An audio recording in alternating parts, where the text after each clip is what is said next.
Hi everyone, welcome back to my YouTube channel. This video is about the true story of the ambush of Bonnie and Clyde. History records that on the morning of May 23, 1934, 6 lawmen waited alongside a quiet road in Beanville Parish, Louisiana. Their plan was to ambush the infamous Bonnie and Clyde. As we know today, their plan was successful. Unknown today are many details of the plan to stop Bonnie and Clyde, such as exactly who planned the ambush, who coordinated the lawman that would participate in the ambush, and why was that exact location chosen. What was the Bureau of Investigation's role in the ambush? Was there a conspiracy by associates of Bonnie and Clyde to help the lawman? Were all members of the posse informed of the agreement with the Methvins? Who was really in charge of the ambush posse? These are just a few of the many questions surrounding the mystery of the ambush of Bonnie and Clyde. In this video, I will try to answer many of these questions. Of course, there are numerous versions of the ambush, and many of my answers will be based on my research of Bonnie and Clyde for many decades. I will try my best to state answers that I believe to be reasonable and historically correct.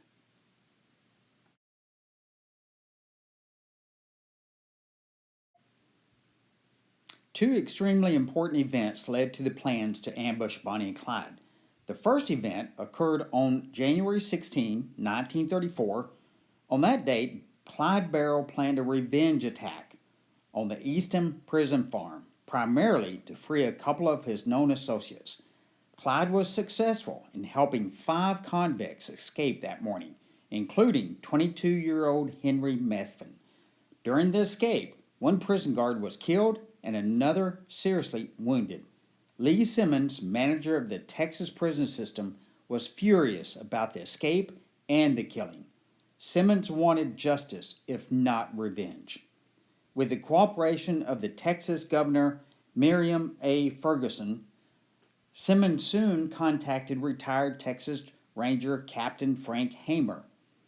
On February 10, 1934, Hamer agreed to take the assignment to track down Clyde Barrow. Hamer's first order of business was meeting with Dallas County Sheriff Richard Smid, who was very familiar with Bonnie and Clyde. Smid introduced Hamer to Deputy Sheriff Bob Alcorn, who had been assigned to hunt Bonnie and Clyde for well over a year.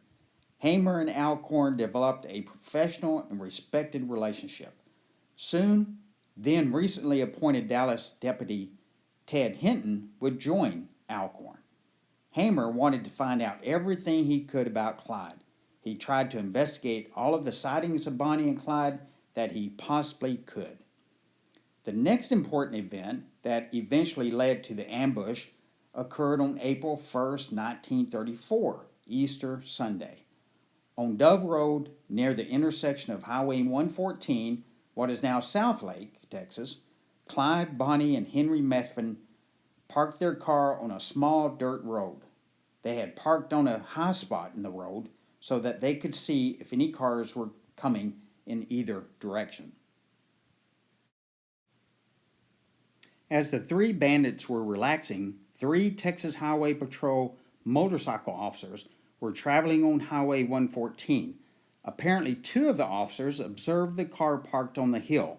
The 3rd officer, who was in front, continued on his way while the other 2 officers would check to see if the car was broken down.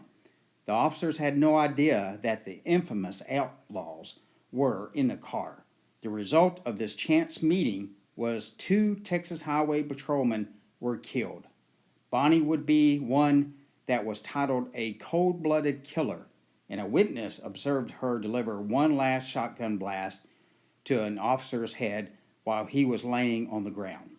Exactly what happened on that Easter Sunday is still debated today. However, one effect of the newspaper headlines was Hamer's sworn vengeance against Bonnie and Clyde for this killing. In addition to Hamer, this was a turning point for the public's attitude toward Bonnie and Clyde. Perhaps for the first time since they started their crime spree, the public was seeing them as killers and not just poor kids getting revenge on the banks. The public's perception darkened even more when just a week later, a constable was killed in Oklahoma, and Clyde was blamed for it. This Easter killing started an increase of police activity never before seen in Texas since the hunt for the outlaw Sam Bass. Sheriffs and police officers across the state were on high alert for the criminal duo. Hamer suddenly realized that his hunt for Bonnie and Clyde was the most important pursuit that he had ever been known to be involved in. Also, he knew time was running out. He never wanted to see another person killed by the Barrow gang. To truly understand the planning of the ambush, you have to realize that the public was running out of sympathy for Bonnie and Clyde. The public enjoyed reading about prohibition and bank robberies, but not so much about blood and killings. Immediately after the Easter killings, the chief of the Texas Highway Patrol, L.G. Fairs, met with Hamer. Fairs wanted Bonnie and Clyde dead. Hamer wasn't sure yet where he would meet the dangerous couple, but he knew he would. Hamer knew that he needed another ranger on this hunt, so he picked Ben Manny Gaunt, a Texas Highway Patrolman and an ex-Texas Ranger, as his partner for this job. Hamer knew Gaunt for several years and knew him to be a tough lawman and a great marksman. Hamer and Gaunt pledged not to give up until Bonnie and Clyde were brought to justice or death. One little known fact is that Gaunt was not with Hamer the entire time that he was hunting for Bonnie and Clyde. Gaunt only joined Hamer toward the end of the pursuit.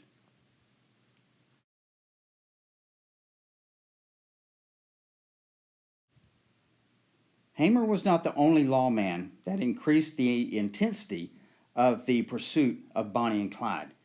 Federal agents of the Bureau of Investigation were now wanting to increase their interest in Bonnie and Clyde. In this story, I will refer to the Bureau of Investigation and the FBI simply as the Bureau. By the middle of March 1934, the Bureau was becoming aware that Bonnie and Clyde were in the northern Louisiana area. Chief Fairs and Hamer were now coordinating their efforts with the Bureau. In a Bureau memo dated March 17, 1934, Agent F. J. Blake in the Dallas office met with Hamer, Lee Simmons, and Chief Fairs. All of the parties involved agreed to do everything possible to stop Bonnie and Clyde. J. Edgar Hoover assigned one of his best men to track Bonnie and Clyde. Charles B. Winstead, a veteran lawman and now a Bureau agent, was looking for Bonnie and Clyde. Winstead, in a few short months, July 1934, would be one of the 3 Bureau agents credited to the killing of John Dillinger in Chicago. But for now, he was focused on the infamous duo. The agents didn't have to wait long to hear of the many sightings of Bonnie and Clyde in northern Louisiana. Bonnie, Clyde, and Henry Methvin were often seen around the Gibbsland, Arcadia, and Castor area. They were spending many days with Methvin's parents on their farm. Bonnie and Clyde were becoming quite relaxed in that part of Louisiana. They would stop in stores and cafes for food and supplies. They were using the Methvin farm as their home base, a place to return to after traveling to other states to rob stores and banks. After many leads about Bonnie and Clyde in the Arcadia area, Bureau Agent Blake decided that a federal agent within Louisiana needed to be included in this search. Blake soon realized that Louisiana may be the location for the trap to catch Bonnie and Clyde. So Agent Blake contacted Agent Leslie Kendall of the New Orleans office. Agent Kendall devoted himself to tracking all the leads about Bonnie and Clyde that he could. By April 1934, Hamer, Gaunt, Alcorn, Hinton, and several federal agents were actively investigating many of the leads in northern Louisiana. The lawman knew that Henry Methvin's parents lived in the Mount Lebanon and Sal's area. This was the exact schedule of events that Hamer and Kendall were hoping for. Hamer and Kendall knew time was running out for Bonnie and Clyde. Henry, Bonnie, and Clyde took short trips out of Louisiana, but always came back to the Methvin farm. Bonnie and Clyde would stay at a vacant house owned by Otis Cole. This vacant house was the home of the Cole family in the past. It had been vacant for several years since Otis's parents and sisters died there of tuberculosis. Otis knew someone was staying there, but he stated that he did not know who the man and woman was. And knowing that Bonnie and Clyde was in the area, he most likely did not want to know.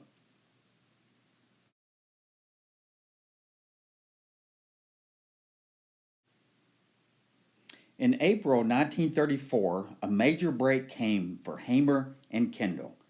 Bentonville Parish Sheriff Henderson Jordan got word to the lawman that he was contacted by an informant with confirmed knowledge about the whereabouts of Bonnie and Clyde. Of course, during these times, communication was very slow. All of the lawmen were continuously on the road investigating sightings of Bonnie and Clyde. However, on April 24th, 1934, the first of 3 meetings were set between the pursuing lawman and the informant. The meeting was held many miles away from the Sal's area of Louisiana. All parties met in Shreveport. In attendance was 2 bureau agents, Kendall and Whitley, both from the New Orleans office, Frank Hamer, Prentice Oakley, Ivy Methvin and his wife, Avie, mother and father of Henry, and John Joyner, who was initially contacted by the Methvins to contact Sheriff Jordan on their behalf. Sheriff Jordan could not make this initial meeting, but would be in attendance for the other meetings. Sheriff Jordan would be named officially in charge of the ambush, perhaps mainly due to the area of the ambush being his jurisdiction. Notice that Alcorn, Hinton, and Gaunt were not in attendance at this meeting. Later, Ted Hinton would never mention any acknowledgement of the meetings. Hamer knew that the fewer the number of people that were aware of the ambush plans, the less likely word would leak out to Bonnie and Clyde. Also, Hamer knew that Alcorn and Hinton were acquainted with the Barrow and Parker families, so trust was an issue with the Dallas lawmen. However, Hamer knew that the Dallas lawmen were vital to the ambush. They were the only 2 members of the posse that could recognize Bonnie and Clyde with confidence. On the other hand, many never realized the role that Sheriff Jordan's deputy Prentice Oakley played in the planning of the ambush. Deputy Prentice Oakley would be an integral part of the planning and the execution of the ambush. Oakley had only been a deputy under Jordan for about 2 years, just since Jordan was elected sheriff. Jordan trusted Oakley completely. Oakley was 29 years old at the time of the ambush. He was the eldest of 8 children. His childhood home was in Lisbon, Louisiana. Oakley died in 1957 in Arcadia and is buried there. Even though he fired the first shots at the ambush, he is probably the most underrated person of the posse. Many years after the ambush, he would be elected sheriff. During this initial meeting, the Methvins announced their desire to participate in the ambush of Bonnie and Clyde in trade for their son's freedom. Hamer stated that he would agree to a pardon, but he would need official approval from the state of Texas. Hamer would leave immediately after the meeting to obtain signatures on the preliminary agreement designed at the meeting. The agreement would be signed by Texas Governor Miriam Ferguson, Texas Highway Patrol Chief Fares, and the Texas Prison Chief Simmons. The ambush plan was conceived by three men, Hamer, Jordan, and Kendall, knew that they did not want to catch Bonnie and Clyde in a town or city due to the fact that they knew there would be a gun battle. The ambush had to be a surprise and completely away from the public. Jordan was instrumental in determining where the posse should lay in wait. This is where Henry Methvin's part in the planning of the ambush is vital.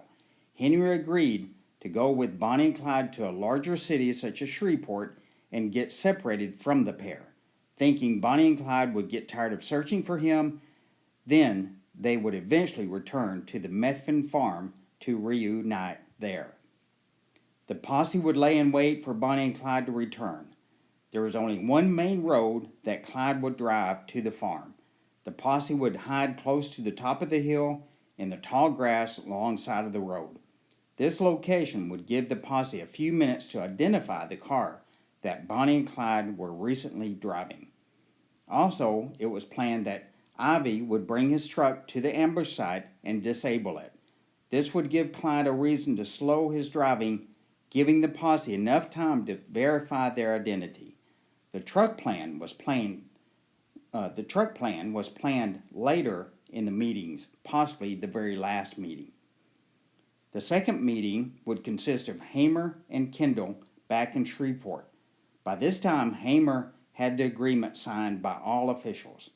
A few additions would be added to the agreement, such as if Henry was charged in an attempt to extradite him to another state, Kendall would go to the Louisiana governor and request to stop any extradition.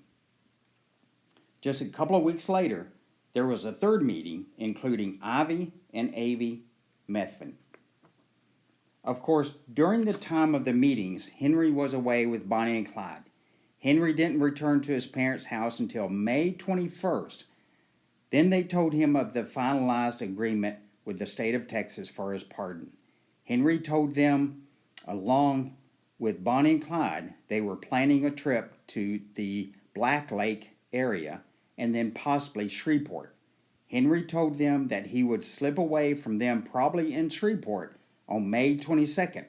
He told his parents to notify the lawman that Bonnie and Clyde would return on May 23rd. Once Sheriff Jordan was notified by Joyner of the plans set by Henry, that left the sheriff a short amount of time to get all of the lawmen in place. Sheriff Jordan was successful in notifying everyone but Kendall, who was out checking leads. The best Jordan could do was to leave word at Kendall's office to come quickly. If Kendall did not respond quickly, the plans for the ambush would have to continue without him.